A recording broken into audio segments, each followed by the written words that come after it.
Greetings, courageous motherhood family. I hope that you are doing well today. I just wanted to pop in. It has been a busy few weeks, having a couple of graduates. And so I was just thinking, a couple of weeks ago, my oldest daughter graduated college, and I kind of pre-cried before the graduation just so that I wouldn't be too emotional, and just like being able to be present and enjoying the moment with family and friends. And then my youngest graduated elementary school, and it just really caused me to reflect on, everyone always says, oh, enjoy it, time passes so quickly, right? But also it's like time passes so quickly, but we also don't talk enough about, the regret or the contemplation of like, did I get it right? And I'll be honest with you, you really don't know until your children grow up or get older and they start to give you feedback. Teenage feedback is, we can kind of throw that out of the window for a little bit, but when you have a 21, 22, 25, 30-year-old and they're giving you feedback, it's such an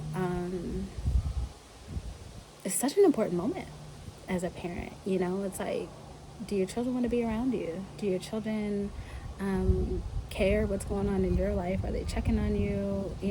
Are you guys good? What's the communication like? And as I've just been reflecting on having these two graduations, I've been like, oh my gosh, time goes so quickly. But it's also just been an opportunity to reflect on my motherhood journey. At the age that my daughter is right now, I already had her. And just the joy and the blessing that it is to watch her enjoying her life without having to worry about anyone else but herself, to be able to strategize and make decisions and pursue, her life on her own terms is something like, I'm just like, whoa, like I don't even know what that feels like at that age, right? But then being able to just have those conversations and laugh and just remark, let me move this out of the sun a little bit, remark about how far we've come and the generational curses that have been broken and the generational blessings that have been continued and started. And I just want to encourage the moms that maybe you don't have a traditional path, gosh, becoming a mother was almost like a no-brainer to me, meaning I was just like, okay, when I found out I was pregnant, I was like, okay, let's do this. Like, I love you, like, instantly. And, I really moved forward on that path with my oldest in that way.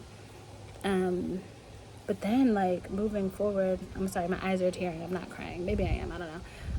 Moving forward with my other children, it's just like having my next child in my late 20s and then my last child in my early 30s. It's just like, when you are set and intent on being a good parent, you really don't know what that is. You really don't even know what that is for your child until the child gets here. You're learning their personality, and it just takes a level of intentionality. And I know for me, if you are a single mother, maybe by choice, maybe you broke up during the pregnancy, or maybe you were never married and things like that, I think we're a part of the population that people don't necessarily consider like our parenting challenges, or in regards to how we curate and how intentional we are with our children and rearing them. A lot of the times it's like, oh, well, you're a single parent, and so you don't have a man in the house, or you don't have this, or finances and this and that. But there, I think, is a particular set of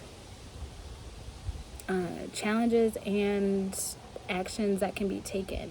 At my oldest daughter's graduation, it was such a blessing to have all these community members there that have contributed to her growth and development. She's had mentors since a very young age. I'm keenly aware of my strengths and my weaknesses, and so there are things that I'm like, oh, like my child needs this, I don't have it. Who in my community that I trust that could pour into her and not cause any additional friction in our relationship? Who can I trust her with? And I'm so grateful that in those seasons I had people that poured into her life, men and women. Mamas and babas is what we call them in my community. The community aunties and uncles that encouraged her on her path, and seeing the people that would bake cookies with her, or that would pick her up from school or nanny her while I was working, and her grandparents who have poured into her and traveled with her, and her friends from childhood, and me, her siblings, just all these people, and seeing how this mosaic, this beautiful mosaic of chosen and unchosen family and community came together to raise this child, and just like what that looked like. It made me reflect even on how I'm parenting right now, right? When they say, oh, okay, you're more stable, you're married, you're doing this, you're doing that. But sometimes we miss the important gems that come out of the struggle. Like, it was a struggle being a young single mother, but the gems of building intentional community and partnering with people that I could trust to pour into my child just as much as I was, to raise her to be the person that was whole and healthy and loved and sure and confident. It's like sometimes we get comfortable and we think, oh, well, they have this and this and that, they don't need that. Or maybe that was like out of survival. And there's just so much. There's co-parenting challenges. Maybe you have a co-parent, maybe you don't. And it's just like, just these unique challenges that require a level of courageousness on our behalf. A level of, I think earlier on in those days, I did lean on God, particularly when I was pregnant, maybe up until she was about 2 or 3, and then I walked away from the faith. And so a lot of the community that I was building, or places that I was, and people that I was interacting with, they weren't necessarily believers, but they did share the value of community and the importance of supporting one another as we're raising children and growing up ourselves, right? And so then it's like, fast forward to continuing to curate and invest in subsequent children's lives and continuing to grow them the best way that I know how. And I'm like, at this point, I'm like, Lord, I could not do this alone. Like, the Holy Spirit gives us wisdom in how to raise our individual children. And one of the things that I've been in prayer about for my younger 2 children is like, I feel like something is off. I feel like something is missing. Like, Lord, like, what am I missing that you would have me implement in this season? And he reminded me of some of the things that I had done in this past season. And I was like, wow, almost like a prejudgment of myself. I didn't really value all of the community creation and investment that I curated when she was younger. And when the Holy Spirit brought that back to my attention, I was like, oh, that is something that is valuable. That was a gem that was produced out of a hard season. But it's something that I learned to do. It's a blessing. And it built resilience in me as a mother. It built courage in me as a mother. Even my own personal, professional trajectory and things that I've been able to do, a lot of those things has been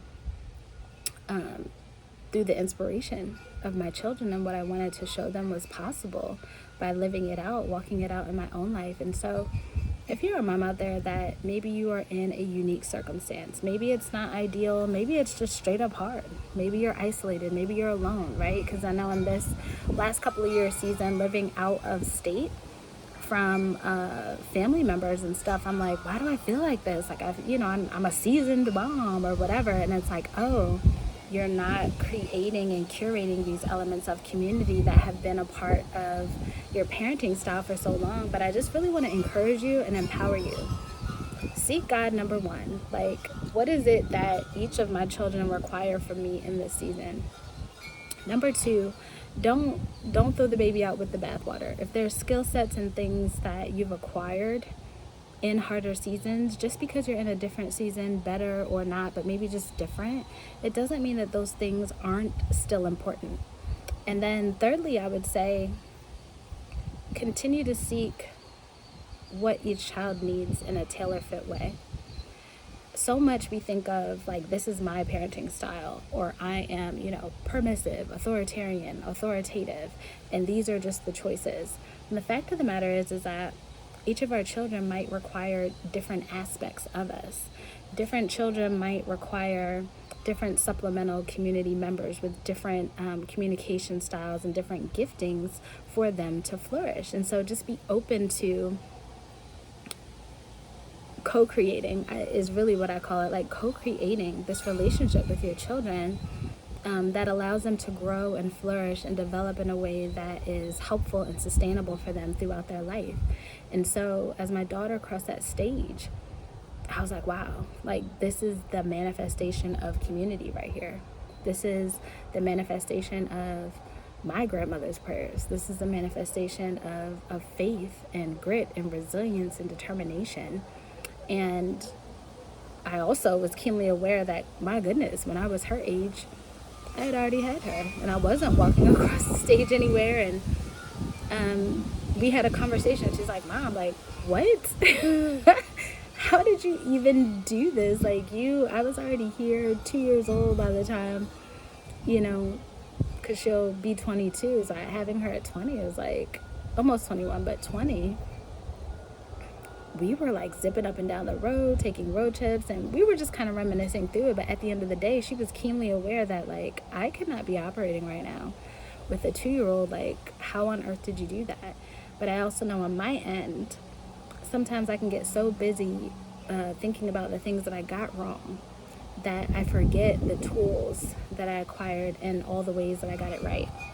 And the ways that I got it right, not just from my own personal perspective, but from my child's perspective. And so I just want to encourage you, if you were in a difficult co-parenting season that is requiring you to show up in certain ways that are uncomfortable or new for you, if you are, God forbid, widowed,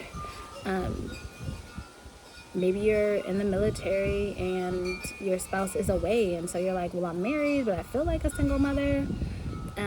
Maybe you are isolated, maybe you are married, but you just don't have family around, and you have to literally go out, seek, and create your own community and family where you are. Like, whatever the difficulties are, I just want to encourage you to press on. The most important thing is that your children are top of mind and that you care. And I want to encourage you to continue to have faith. Lean on God to give you the specific instructions for each specific child, not just you as the parent, because it's going to be overwhelming, honey. It's going to be hard. I can't even count the tears that I've cried over the last 22 years, if I'm honest. Yeah, it's been innumerable. It's not easy at all. But there's a level of resilience and grit that if you allow it, and if you're intentional and you allow the Holy Spirit to lead you, that can be developed in you, and it develops who you are, right? Like, I'm not the same person. Therefore, my subsequent 2 children, they have a literal different person as their mom. And that could be a good thing. It could be, a not so good thing. But the fact of the matter is to not resist it happening, and to keep, your child's well-being at the forefront of your mind, and not to prejudge yourself and make yourself feel bad about all the ways that you've not gotten it right. Just be encouraged. Courageous motherhood is not just a title of this channel. It's not just a phrase. It takes courage to be a mother. It takes courage to raise children well. It takes sacrifice. It takes bravery. And I really love the word courage, because it's like, there might be some times where you just have to step out on a limb. You just have to have faith. You have no idea what you're doing. You're fearful. You're scared. You're devastated, all the things, but you have to persevere. And sometimes it feels easier to give up. I'll be honest with you. Sometimes it feels easier to give up. I get it. Like, if you come from that latchkey generation where it's just like, as long as you have a roof over your head and food in the fridge, no matter what that food is, whether the food is healthy or not or whatever, like, you're good, like, you're safe. But at the end of the day, it takes so much more to raise well-rounded, whole children. And it takes courage. It takes courage and intentionality to be that kind of parent. So stay the course, keep going. But this graduation season definitely just has me in my feels as I'm thinking about, like, wow, I really don't have any babies anymore. Like, my youngest is going to be in middle school. My oldest has graduated college now. My middle child is about to be a junior in high school. And it's like, what? Like, on the inside, sometimes I still feel like that young version of myself as a mother. But it's like, we are making it. We haven't made it, but we are making it. And the proof is in the pudding. The proof is in the laughter, in the text messages, and the group chats with your children, where you are loving on each other and teasing each other and still desiring to commune and show up with each other. And so make a decision about what you want your relationship to look like, what you want your family dynamics to feel like in your latter years, when your children are adults and they're choosing you or they're not choosing you. And take courage today to make sure that you walk in the way that allows you to step closer to that vision. So I hope that you guys are having a beautiful day. I hope this was encouraging. I'm just sitting out here getting my little vitamin D in the sun, and I'm just like, wow, so many graduations. I feel like every few years, my children double up on graduation. Sometimes it's the oldest and the youngest. Sometimes it's the two youngest. Sometimes it's the oldest and the middle. But having a elementary graduate and a college graduate in 2025 is wild work. And I've just been reflecting, guys. So I just wanted to share that. I hope you guys are doing awesome. And I'll talk to you soon. Bye.